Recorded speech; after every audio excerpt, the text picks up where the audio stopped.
Hello everyone, welcome to this challenge zoology notes. आज के इस वीडियो में आपको बताऊंगी accessory respiratory organ in teleost. Teleost में एसेसरी रेस्पिरेटरी ऑर्गन्स क्या क्या होता है। सबसे पहले मैं बता दूं टेलोस्ट का मतलब क्या होता है। ये जो टेलोस्ट जो है एक तरह का फिश होता है।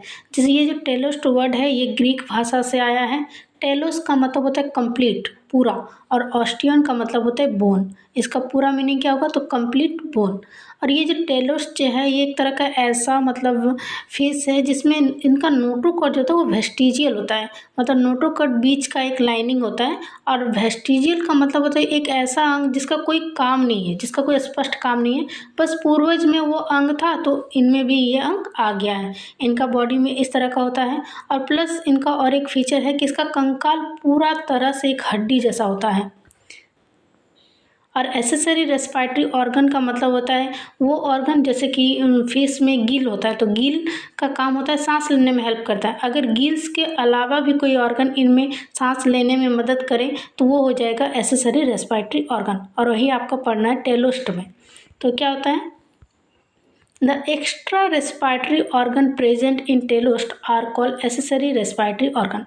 टेलोस्ट मतलब फीसेस, जो टेलोस्ट में जो है जो एक्स्ट्रा रेस्पिरेटरी ऑर्गन जो मौजूद होते हैं उन्हें एसेसरी रेस्पिरेटरी ऑर्गन कहा जाता है। They are the air breathing organ of fishes. इन्हें air breathing organ of fishes भी कहा जाता है। या फिर ऑर्गन होता है मतलब एयर, हवा में सांस लेने का ऑर्गन्स होता है ये सब मछली में। Several reasons have been suggested for the existence of accessory respiratory organ. इनमें जो है जो accessory respiratory organ जो है इनके अस्तित्व के कई कारण सुझाए गए हैं। जैसे पहला पॉइंट है to meet the environment oxygen deficiency. इसमें बोला जा रहा है पर्यावरण से ऑक्सीजन की कमी को पूरा करने के लिए। टू कॉम्पनसेट द डिजनरेट कील, उसके पतित गलफडों की क्षतिपूर्ति करता है।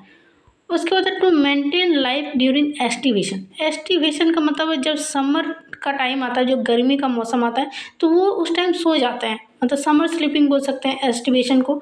और उस टाइम उनके बॉडी में जो मतलब एक सांस जो लेते हैं वो मतलब उनका लाइफ बचाने में काम करता है, उनका स्किन काम करता है उस टाइम।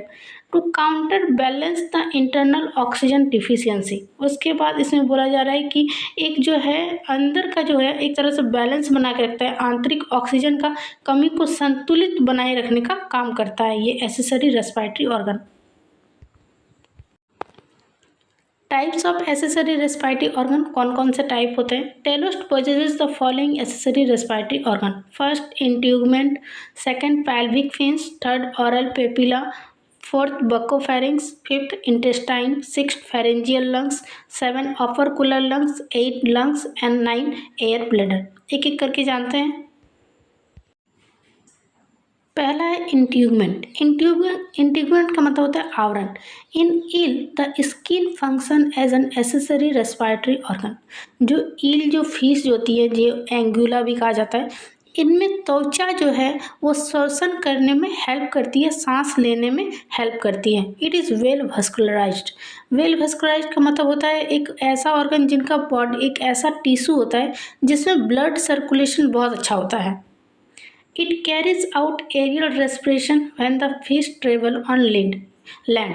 जब मतलब ये जब एरियल रेस्पिरेशन करता है, मतलब जब ये फिश मछली जो है लैंड पर जब ये मतलब ट्रेवल करती है, आती जाती है, तो उस वक्त इनका एरियल रेस्पिरेशन जो है ये इंट्यूगमेंट के द्वारा किया जाता है।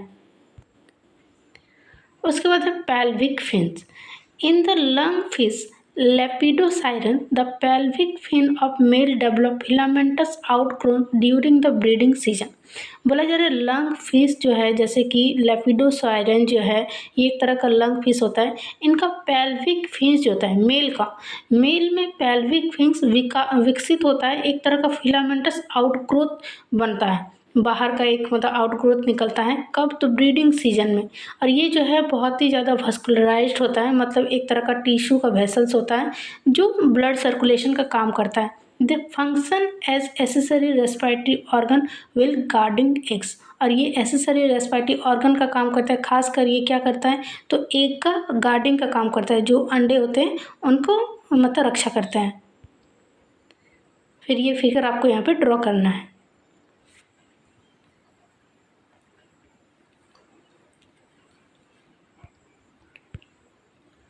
उसके बाद है oral papilla. In the mucous membrane of the mouth is raised into oral papillae. इसमें बोला जा रहा है जो ऑरल पैपिली जो होता है इसमें इलेक्ट्रिक ईल आते हैं, खासकर इलेक्ट्रिक फॉरेस्ट जो होते हैं। इनमें क्या होगा तो मुंह का जो मतलब ये मुंह का जो म्यूकस मेम्ब्रेन जो होता है उनमें एक तरह का ऑरल पैपिली से एक ऑरल पैपिली में उभरा हुआ होता है। They are well vascularized and they help in aerial respiration. और ये जो है ये बहुत अच्छी तरह से vascularized होते हैं और ये एरियल रेस्पिरेशन में हेल्प करते हैं। उसके बाद इस फिगर को आपको यहाँ पे ड्रॉ करना है।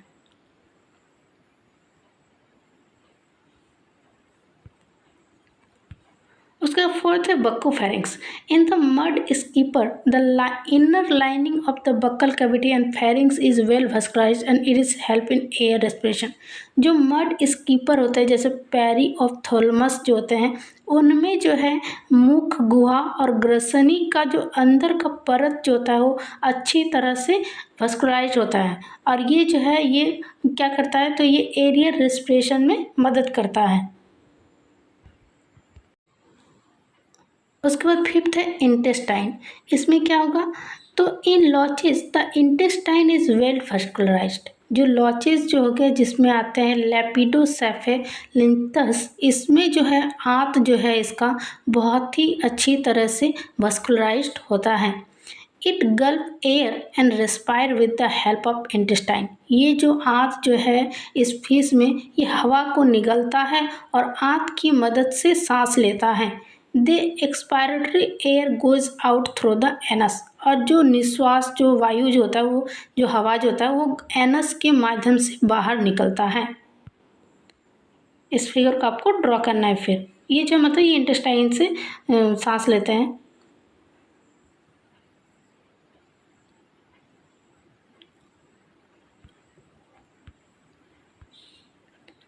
उसके बाद है फेरेंजियल गिल्स। ये क्या होंगे तो इनको हिंदी में ग्रसनी फेफड़े कहा जाता है। Pharyngeal lungs are the air chamber arising as out growth of the pharynx. ये जो ग्रसनी फेफड़े जो होते हैं ग्रसनी के बाहर निकलने वाले वायु कक्ष होते हैं। These There are two air chambers, one on either side of the head। ये जो होते हैं अब दे आर वेल vascularized। और साथ ही साथ इसमें क्या होता है तो हेड के दोनों ओर दो वायु कक्ष होते हैं और ये बहुत ही अच्छी तरीके से vascularized होते हैं। Air is drawn into the air chamber through the mouth and the expired air goes out through the gill slit। इसमें क्या होगा हवा जो है हवा को मुंह के माध्यम से वायु कक्षों में खींचा जाता है और समाप्त हवा गिल स्लिट के माध्यम से बाहर निकल जाता है। इसमें एग्जाम्पल में कौन आएगा तो ऑफियोसेफालस, एम्फीपनस और चन्ना ओरिएंटलस। इस फिगर को आपको यहाँ ड्रॉ करना है।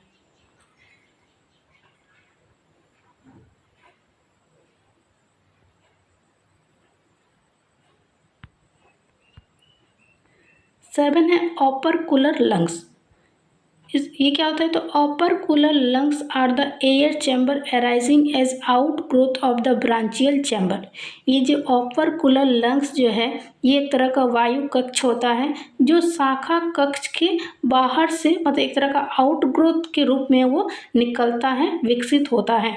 There are two chamber, one on either side of the head.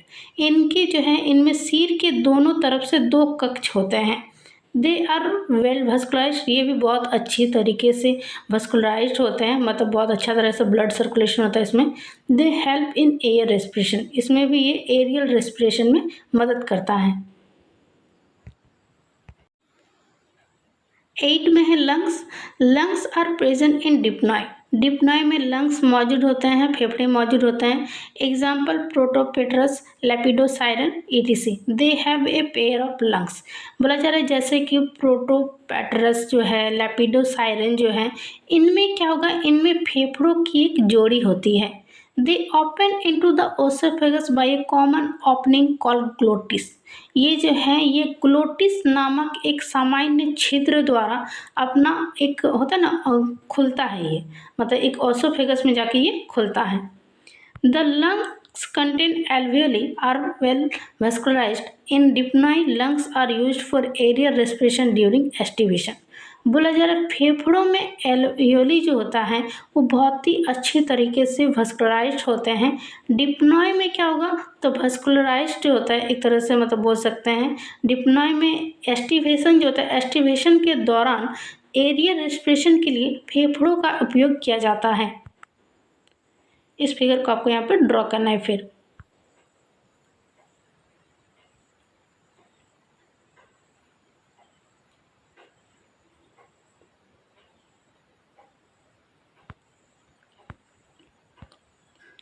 उसका लास्ट है air bladder.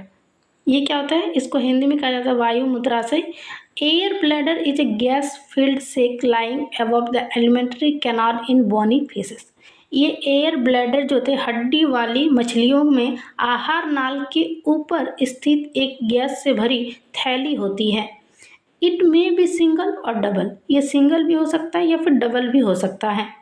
It may open into the pharynx through the pneumatic duct such as air bladder is called cytotomous type। ये क्या होता है, तो ये एक तरह से वायु मतलब वायु वाहिनी के माध्यम से ग्रसनी में खुल सकता है। ऐसे वायु मूत्राशय को फिजियोस्टोमस प्रकार कहा जाता है। बस यहाँ तक आपको लिखना है।